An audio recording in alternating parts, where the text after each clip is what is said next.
কি বলছিস অরবিন্দ? যে সমর সেন এতদিন ধরে মিসিং, তাকে সাডেনলি তার পরিচিতরা দু একদিন আগে দেখেছে? সেরকমটাই তো জানতে পারলাম।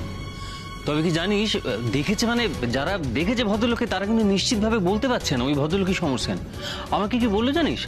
বললো ভদ্রলোকের চেহারা অনেকটা পাল্টে গিয়েছে, কিরকম একটা হয়ে গিয়েছে। উনি ওই ময়দানে ময়দানে ঘুরে বেড়ান, আর পরিচিত কেউ সামনে এলেই উধাও হয়ে যান। আচ্ছা, ময়দানের কাছে মানে আমি যেখানে প্র্যাকটিস করি সেখানে? হ্যাঁ, ওই উমা, তার মানে যে লোকটা ময়দানে তোমার কাছে এসে নিজের পরিচয় সমর সেন হিসেবে দিয়েছিল, সেই সমর সেন আর সাংবাদিক সমর সেন এক মানুষ। তবে একটা কথা বুঝতে পারছি না, উনি নিজের পরিচয় তোমাকে কেন দিলেন? মানে উনি কি সত্যি তোমার বাবার মৃত্যু রহস্যের ব্যাপারে কিছু জানেন? আচ্ছা যাই বাবু, তুমি তো বললে তুমি ওনার অ্যাড্রেস জোগাড় করতে পেরেছো, তাহলে আমরা সেখানে যাই। অ্যাড্রেস না, আমি একটা ফোন নাম্বারও জোগাড় করেছি। সেই নাম্বারে আমি কিন্তু অনেকবার ফোন করেছি নাম্বারটায়, কিন্তু কেউ ফোন ধরেনি। আর নাম্বারটা অনেক আগে ল্যান্ডলাইন নম্বর। এবারে আমি বুঝতে পারছি না কেউ কি থাকে না ওই ঠিকানায়, নাকি লাইনটা খারাপ। আচ্ছা উমা, ওই ঠিকানায় পৌঁছে যদি দেখি যে ওই ভদ্রলোক নেই, তখন? আরে যদির কথা নদীতে ফেল, অ্যাড্রেস পেয়েছে, ওখানে গিয়ে দেখতে তো হবে। দেরি করে লাভ নেই, চল। বলছি আমিও যাবো আপনাদের সঙ্গে। না উমা। কেন? দেখো উমা, তোমাকে আমি আগেও বলেছি এই ডিপার্টমেন্টটা আমার, আর তুমি এখন নিজের প্র্যাকটিসে কোনো গাফিলতি করবে না। দেখো সামনে তোমার ভীষণ বড় ম্যাচ। হ্যাঁ কিন্তু উমা প্লিজ প্লিজ, তুমি নিজে ক্রিকেটে কনসেন্ট্রেট করো, দ্যাটস ইট। একবার যদি আমরা সমর সেনকে খুঁজে বের করতে পারি, তাহলে আই এম শিওর খুব ইজিলি তোমার বাবার মৃত্যুর রহস্যটা আমরা সলভ করতে পারবো। চলো অর্জুন।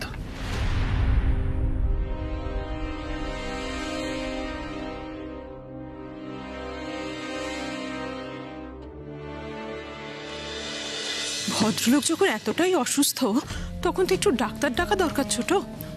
এইভাবে ফেলে রাখাটা বোধহয় ঠিক হচ্ছে না। আর তাছাড়া মা, ওনার বাড়িতেও একটা খবর দেওয়া উচিত, তাই না? তাই তো। হ্যাঁ রে ছোট, ওই ভদ্রলোকের কি নাম, কোথায় থাকেন কিছু জানিস?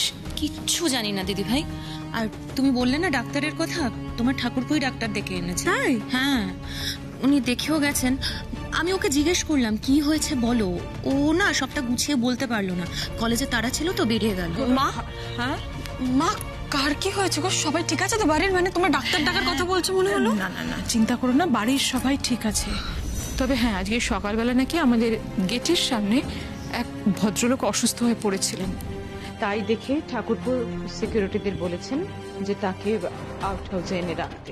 উনি আছেন আউট হাউসেই, কিন্তু এইভাবে তো রাখলে হয় না। শুধু ওনার বাড়িতে তো একটা খবর দিতে হবে। কিন্তু ওনার কি নাম, কোথায় থাকেন, অ্যাড্রেস কি, কিছুই আমরা জানি না। দিদি ভাই নাম জানবো কি করে? লোকটা তো কোনো কথাই বলতে পারছে না, শুধু জ্বরের ঘোরে বিড়বিড় করছে, যেটা কিছু বুঝতেও পারলাম না। কি হচ্ছে বুঝতে পারছি না। ওহো, তাহলে তো সুস্থ না হওয়া অবধি কিছু জানাও যাবে না। যাকে শোনো, একটা অসুস্থ মানুষ যখন বাড়িতে রয়েছে, সে যেই হোক না কেন, তার চিকিৎসা করা দরকার আগে। জানি মা, শুনলেন তো ঠাকুরপো ডাক্তার ডেকেছিলেন, কিন্তু সিকিউরিটি ভরসায় রাখা যাবে না, এটা সত্যি কথাই। ছোট, যা করার আমাদেরই করতে হবে। অরবিন্দ বা অভি যদি এই সময় বাড়িতে থাকতো ভালো হতো বল। ওরা তো এইসব সামলায় সাধারণত, সহজে ব্যাপারটাকে সামলে নিতে পারতো।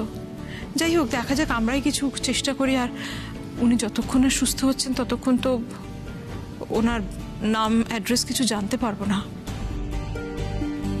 সে না হয় পরে মা, সে না হয় পরে যখন জানবো তখন না হয় ওনার বাড়িতে একটা খবর দেবো। তখন যদি মনে হয় বা ওনার বাড়ির লোক মনে করেন, তখন হসপিটালে অ্যাডমিট করা যাবে না হয়। মা ওরা নেই তো কি হয়েছে, আমি তো আছি। তোমরা একদম চিন্তা করো না, আমি এক্ষুনি যাবো আর দেখে চলে আসবো। ওমা, সে কি তুমি পারবে? না পারার কি আছে? তুমি কি ভেবেছো আমার নাতবউ পারবে না? আরে বিয়ের আগে ও গোটা পরিবার সামলাতো। কি উমা? ঠাম্মি একদম ঠিক বলেছে, আমি যাব আর সব ব্যবস্থা করে চলে আসবে, তোমরা একদম চিন্তা করো না। আমিও যাব ছোট বৌদির সঙ্গে। একদম না, কি রোগ না রোগ বলো কিছুই জানি না, ছোঁয়াচে হবে কিনা, কি চারদিকে যে অবস্থা করোনা নিয়ে, একদম যাবে না, তুমি এখানে থাকবে। ঠিক বলেছো ছোট বৌদি, আমি তো টিভিতে দেখছিলাম আবার অনেকেই আক্রান্ত হচ্ছে এই রোগে। বুস্টার ডোজ দেওয়া চালু হয়েছে দেশ জুড়ে। এই কদিন কিন্তু সাবধানে থাকাই ভালো ননি। শুনলি তো? কি হয়েছে কাকিয়া? আচ্ছা আমাদের ননিকে আবার কোনো দুষ্টুমি করেছে? না, আমি কোথায় দুষ্টুমি করলাম? ছোট বৌদি ওই অসুস্থ মানুষটাকে দেখতে যাচ্ছে, তাই আমিও বললাম আমিও দেখতে যাবো, কিন্তু মা বলছে ননি যাস না। আচ্ছা তুমি বলো, ছোট বৌদির শরীর কি লোহা দিয়ে তৈরি যে তার শরীর খারাপ হবে না? হ্যাঁ, তার ওর শরীরটা লোহা দিয়ে তৈরিই বটে। আসলে তোর যে এই ছোট বৌদি, এই ছোট বৌদি কিন্তু মহা ডান পিটে একটি মেয়ে, তাই না? দিদিভাই তুই থামবি? আচ্ছা ননি, তুই বলছিলিস না তুই আমার কিট ব্যাগ গোছানো দেখবি? বলছিলিস তো? আমি তো এক্ষুনি ঘরে এসেই কিট ব্যাগ গোছাবো, কাল তো আমার খেলা। তুই আমার ঘরে গিয়ে বস, আমি এক্ষুনি আসছি। আর আমার কিচ্ছু হবে না, আমি তো ওনার কাছে যাবো না, আমি দূর থেকে দেখবো আর সিকিউরিটি গার্ডকে জিজ্ঞাসা করবো ওনার কি হয়েছে, খবর নিয়েই চলে আসবো। ঘরে যা, গুড গার্ল। দাঁড়াও মা, তোমার একা যাওয়াটা একদম ঠিক হবে না, আমিও আসছি তোমার সাথে। চল আমিও যাই। চল। এসো।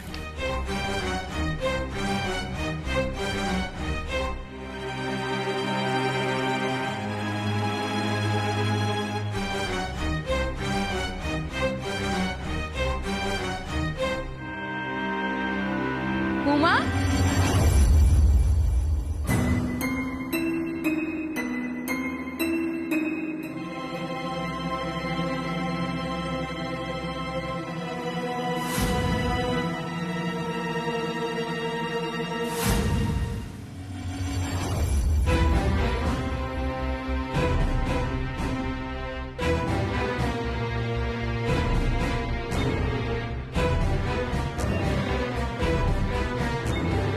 কোথায় যাচ্ছ তুমি?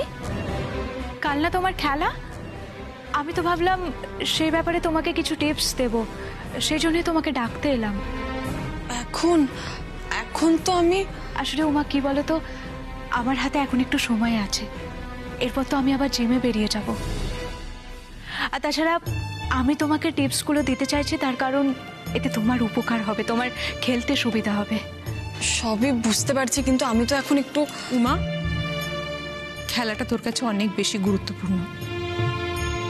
ও যখন বলছে কিছু টিপস দেবে যেটাতে তোর খেলার ভালো হবে, সুবিধে হবে, তুই আগে ওটা দেখ, আগে ওর কথাগুলো শোন, এই দিকটা আমরা দেখে নেব। আর দরকার পড়লে আমি অভিকে একটা ফোন করে নিচ্ছি, কি অরবিন্দকে ফোন করে নিচ্ছি, ওরা এসে যাবে, তুই চিন্তা করিস না, তুই যা তো যা। উমাকে আমাদের দরকার নেই মা, ওর ম্যাচে কনসেন্ট্রেট করো। ভাইয়ারা আস্তে আস্তে আমি আর বৌদি ভাই সামলে নিচ্ছি। আচ্ছা চলো তো। তোমরা পারবে তো? হ্যাঁ চলো। উমা এসো। ও ভালো কথা, আলিয়া, হ্যাঁ তুমি আজকে সকলের জন্য যে ব্রেকফাস্ট তৈরি করেছো সেটা খুব ভালো হয়েছে, তাই না ছোট? আমাদের সবাইকার খুব পছন্দ হয়েছে, ভালো লেগেছে আমাদের। সত্যি aunty, thank you so much. জানো তো আন্টি, আমি না আসলে খুব ভয়ে ভয়ে ব্রেকফাস্টটা রান্না করেছি। না না, ভয় পাওয়ার কিছু নেই। আমি এতদিন তোমার উপরে চেঁচামেচি করেছি, বকাবকি করেছি ঠিকই, কিন্তু আজ তুমি যেভাবে রান্না করেছো সবাইয়ের খুব ভালো লেগেছে। রান্না করার সময় মন আর ভক্তি থাকা চাই, বুঝলে? থ্যাংক ইউ সো মাচ ঠাম্মি। ঠাম্মি, আমি সত্যি সত্যি মন থেকে এবারে সবার ভালো চাই। আর আজ তুমি সেটা করে দেখাতে পেরেছো আলিয়া। হ্যাঁ, the food was great. Thank you Noni. আর এটা সম্পূর্ণ ক্রেডিট কিন্তু আমাকেই দিতে হবে। না মানে আলিয়ার মধ্যে এই যে চেঞ্জেস গুলো এসেছে সেগুলো কিন্তু সব আমার সঙ্গে থাকার পর থেকেই এসেছে। উফ রুদ্র, তুমিও না পারো বটে সত্যি। না আলিয়া, সিরিয়াসলি। আর আমি যে সাকসেসফুল হয়েছি তার সব থেকে বড় প্রমাণ কি বলতো? কি? খোদ ঠাম্মি আজকে তোমার প্রশংসা করেছে। এটা কিন্তু চারটেখানি কথা নয়। হ্যাঁ, আমাদের ঠাম্মি এত সহজে কারোর প্রশংসা করে না। It's a great achievement. আজকে তুমি একদম 100 পেয়েছো, ফুল মার্কস পেয়েছো তুমি। জানি রুদ্র, তবে আমি মনে করি আমার সব থেকে বড় অ্যাচিভমেন্ট হবে সেদিন, যেদিন আমি এই বাড়ির সকলের ভালোবাসা অর্জন করতে পারবো, বিশ্বাস অর্জন করতে পারবো। নিশ্চয়ই পারবে আলিয়া। তুমি যখন নিজেকে বদলাবার চেষ্টা করছো, সবার সঙ্গে মিলেমিশে থাকার চেষ্টা করছো, তখন নিশ্চয়ই একদিন পারবে। আর তোমার এই চেষ্টা বাড়ির লোকেও বুঝবে, তারাও তোমাকে ততটাই আপন করে নেবে, ভালোবাসবে। এবং দেখো, সেদিন তুমি উমার মতো করেই সবার মন জয় করতে পারবে।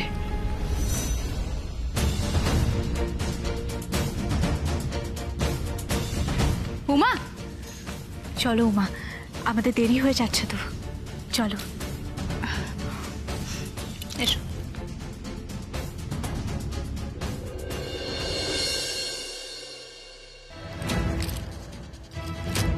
দেখো উমা, সামনের যে রিজিওনাল ম্যাচ তুমি খেলতে চলেছো, সেই ম্যাচে তোমার অপোনেন্ট টিমের প্লেয়ারদের আমি খুব ভালো করেছি। আর আমি এটাও বলতে পারি, তারা এখনো পর্যন্ত আমার সামনে দাঁড়িয়ে বল করতে ভয় পায়। সেটাই তো স্বাভাবিক আলিয়া, তুমি এত ভালো প্লেয়ার, আর সেই জন্য তো তুমি আজ ইন্ডিয়ার ক্যাপ্টেন। কিন্তু আলিয়া, তুমি হঠাৎ আমাকে এই কথাগুলো কেন বলছো আমি বুঝতে পারছি না। কারণ আমি চাই তুমিও তাদের সামনে দাঁড়িয়ে সেই দাপটের সাথে খেলো, বুঝেছো?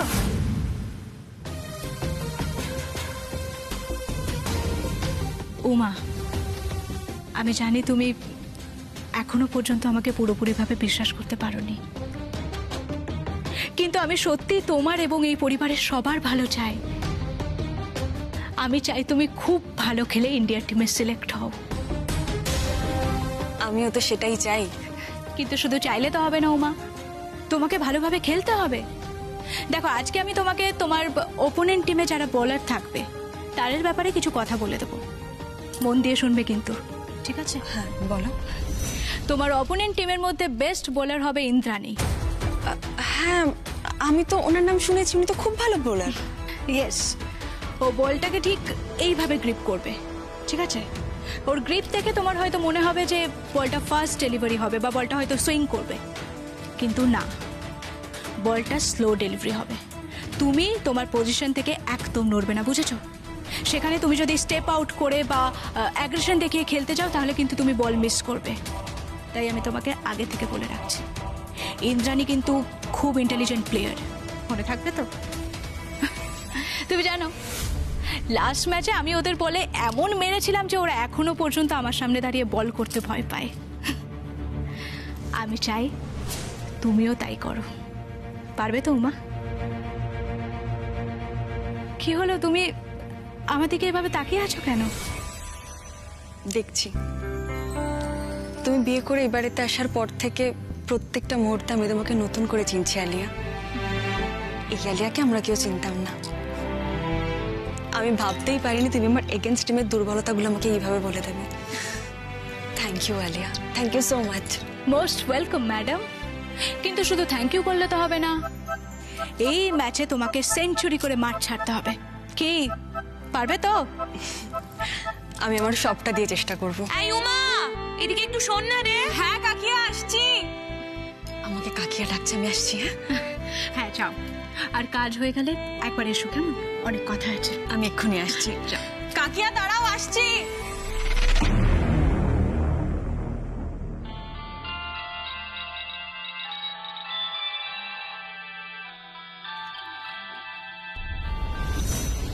হ্যালো, হ্যাঁ আমি কথা বলতে বলেছিলাম। টাকা পেয়েছেন তো? গুড। এবার আপনার কাজটা হবে উমা যাতে ন্যাশনাল টিমে কোনোভাবেই সিলেক্ট না হয়। আপনি আপনার কাজটা করুন, বাকিটা আমি সামনে নেব, ওকে? আর মনে রাখবেন, উমার ন্যাশনাল টিমে সিলেক্ট হওয়াটা আপনাকে আটকাতেই হবে। Thank you.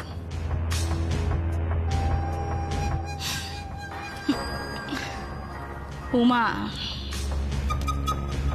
তোমার ক্রিকেট খেলার কফিনে শেষ পেরেক পোতাটা আমার বাকি, আর সেই কাজটা করবে পরের ফোনটা।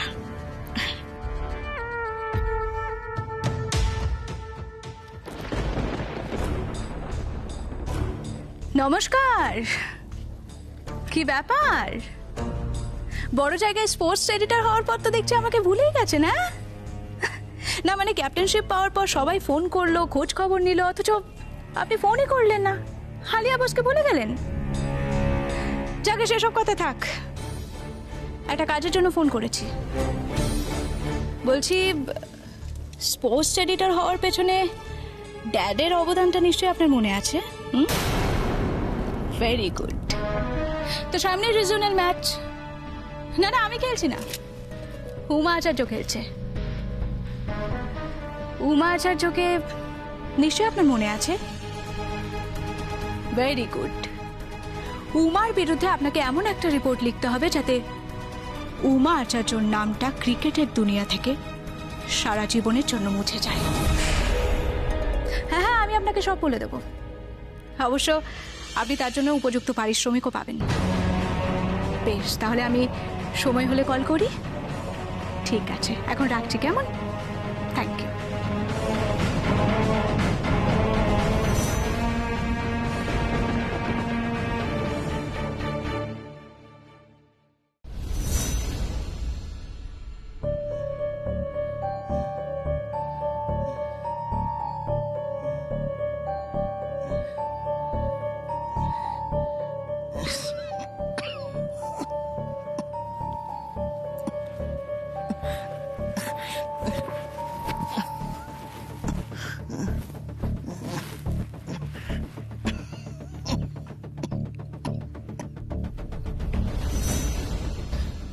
এটা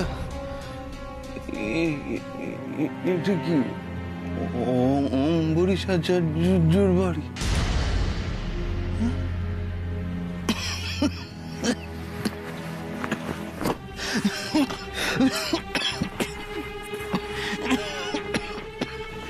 কি করছেন আপনি? আপনি উঠছেন কেন? উঠছেন কেন? আপনি কি হয়েছে? আপনার শরীর খুব দুর্বল। আপনি খাবার খেয়েছেন? সোজা বসুন। আপনি কি হয়েছে? ওষুধ খেয়েছেন আপনি? প্রচন্ড শরীর, কিন্তু দেখ প্রচন্ড শরীর দুর্বল উঠে যাচ্ছিল।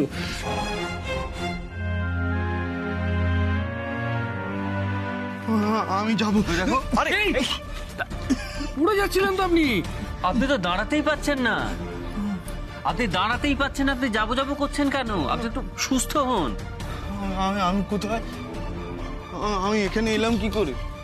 আপনি বিখ্যাত ব্যবসায়ী অম্বরীশ আচার্যর বাড়িতে রয়েছেন।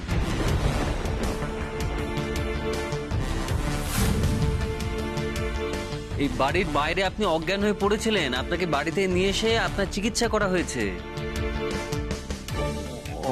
অম্বরীশ আচার্য? হ্যাঁ, অম্বরীশ আচার্য আমার দাদা। আমি তার ছোট ভাই শেখর আচার্য। আপনারা আমার জন্য অনেক করেছেন। আমি এবার চলে যেতে চাই। আরে যাবেন যাবেন, আপনি তো নিজে দাঁড়াতেই পাচ্ছেন না, গায়ে এত জ্বর। একটু বিশ্রাম নিন, তারপরে যাবেন। আপনারা বুঝতে পারছেন না, আমার যাওয়াটা খুব দরকার। আমি পারবো যেতে, আমার কোনো অসুবিধা হবে না। আরে না না না, কোথায় যাবেন আপনি? এই শরীর নিয়ে আপনাকে ছাড়া যায় নাকি? একদমই না। আচ্ছা, আপনার নাম বা ঠিকানা কিছু বলবেন? আরে আমরা আপনাকে গাড়ি করে বাড়ি পৌঁছে দিয়ে আসবো। আপনি কোথায় থাকেন বলুন তো, বলুন। এদের দেখে তো ভালো মানুষ বলেই মনে হচ্ছে, কিন্তু কাউকে বিশ্বাস করা একদম ঠিক হবে না। যদি আমার নাম অম্বরীশ আচার্যকে বলে দেয় তখন না না না না, কিচ্ছু বলা যাবে না। আচ্ছা, আপনি ভয় পাচ্ছেন কেন বলুন তো? আপনার ভয় পাওয়ার কিছু নেই। দেখুন, আমরা আপনাকে সাহায্য করবো বলেই কিন্তু সবটা জানতে চাইছি, সবটা জিজ্ঞেস করছি। আপনি যদি সবটা না বলেন তাহলে আমরা আপনাকে কি করে হেল্প করবো বলুন তো? লাগবে না, আমার আপনাদের হেল্প লাগবে না। বললাম তো, আপনারা আমার জন্য অনেক করেছেন, এবার আমাকে যেতে দিন। আপনারা কেন বুঝতে পারছেন না? আমার এখন যাওয়াটা খুব জরুরি। আপনি এতটা উত্তেজিত কেন হচ্ছেন? আপনার শরীরটা খারাপ। এই অবস্থায় বাইরে গেলে যদি আবার মাথা ঘুরে যায়, অজ্ঞান হয়ে পড়ে থাকেন, তখন কি হবে? আপনি আপনার ঠিকানাটা দিন, আপনাকে আপনার বাড়িতে পৌঁছে দিয়ে আসবো। আপনি কোথায় থাকেন বলুন না, কোথায় থাকেন আপনি? আচ্ছা, আমাদের অঞ্চলে আপনাকে তো কোনোদিন আমরা দেখিনি, মানে আমি তো অ্যাটলিস্ট কোনোদিন আপনাকে দেখিনি। আপনি কি আমাদের এই অঞ্চলে কারোর সঙ্গে দেখা করতে এসেছিলেন? আমার হাতে অত সময় নেই, আমার তাড়া আছে, আমাকে যেতে দিন। দেখুন দাদা, কিছু মনে করবেন না। আপনি যদিও অসুস্থ মানুষ, কিন্তু আপনার হাব ভাব একটু কিরকম যেন লাগছে। আপনি যদি সত্যি এ বাড়িতে কারোর সঙ্গে দেখা করতে এসে থাকেন, আপনি বলুন, আমরা দেখা করিয়ে দেওয়ার ব্যবস্থা করে দেবো। আপনি বলুন।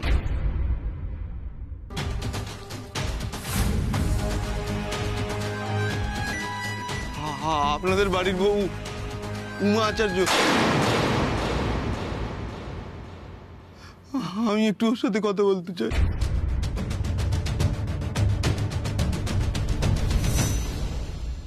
আরে শোনো, আমার কথাটা মন দিয়ে শোনো। তুমি আজকে খাটে শুয়ে পড়ো, সিম্পল। না, আমি যেখানে ঘুমাই সেখানেই ঘুমাবো, আপনি খাটে যান। আরে কেন বুঝতে পারছো না? আরে কালকে তোমার ইম্পর্টেন্ট ম্যাচ, ভুলে যেও না। দেখো, বাই চান্স যদি তুমি ঠিকঠাক ভাবে রেস্ট না নাও, তাহলে কি হবে? মাঠে দাঁড়িয়ে দাঁড়িয়ে ঘুমাবে তুমি, বুঝলে? আমি কি ঘোড়া যে আমি দাঁড়িয়ে দাঁড়িয়ে ঘুমাবো? একই ম্যাচকে আগের দিন রাতে টেনশনে ঘুম হয় না, আর আপনি না দূর। আরে তুমি এত টেনশন কেন নিচ্ছ বলো তো? কুড়িয়া মিলালে দিল সে দিল, জাস্ট চিল চিল, জাস্ট চিল। কি হবে মাঠে তোমাকে বলে দেবো, এইভাবে হাতে ব্যাট নিয়ে তুমি নামবে, তারপরে 4 6 বন্যা বয়ে যাবে। এত চিন্তা করো না। উফ, চলো চলো চলো। এই দাঁড়ান দাঁড়ান দাঁড়ান। আরে আপনার কাছে সবকিছু খুব সোজা, তাই না? কিন্তু আমার কাছে নয়। আমার কাছে খেলাটা এতটা সহজ নয় বাবু। আমি কোথায় বললাম সহজ? তো ভালো করে তুমি প্র্যাকটিস করেছো, সেটাই ফল পাবে তুমি। আচ্ছা, মাঝরাত আমাকে জ্বালাচ্ছেন কেন বলুন তো আপনি? আমি জ্বালাচ্ছি? হ্যাঁ, আপনি জ্বালাচ্ছেন। ঠিক আছে, তাহলে আরেকটু জ্বালাবো। আমার কথা না শুনলে আরো জ্বালাবো। লোকটা না, তাই আর কথা শুনতে চাই না। চলো চলো বলছি, চলো চলো। আর কথা শুনতেই চাই না। শুয়ে পড়ো, শুয়ে পড়ো, শুয়ে পড়ো, শুয়ে পড়ো, শুয়ে পড়ো, শুয়ে পড়ো। আর কোনো কথা না, বলছি না কোনো কথা না। বাড়িতে আমি কোচ, আমি কোচ। শুয়ে পড়ো।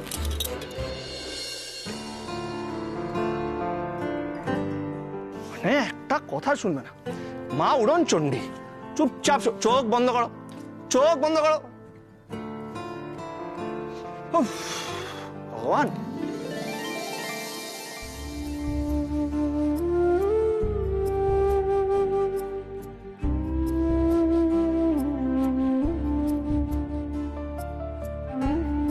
ওমা, কাল যে তুমি খেলতে যাচ্ছ, এটা ভেবেই আমার আনন্দ হচ্ছে। মানে কেন এরকম হয় বলো তো? মানে তুমি কিছু অ্যাচিভ করবে, সেটা ভাবলেই আমার ভালো লাগে। মনে হয় ওটাই আমার কর্তব্য, ওটাই হয়তো করার জন্য আমি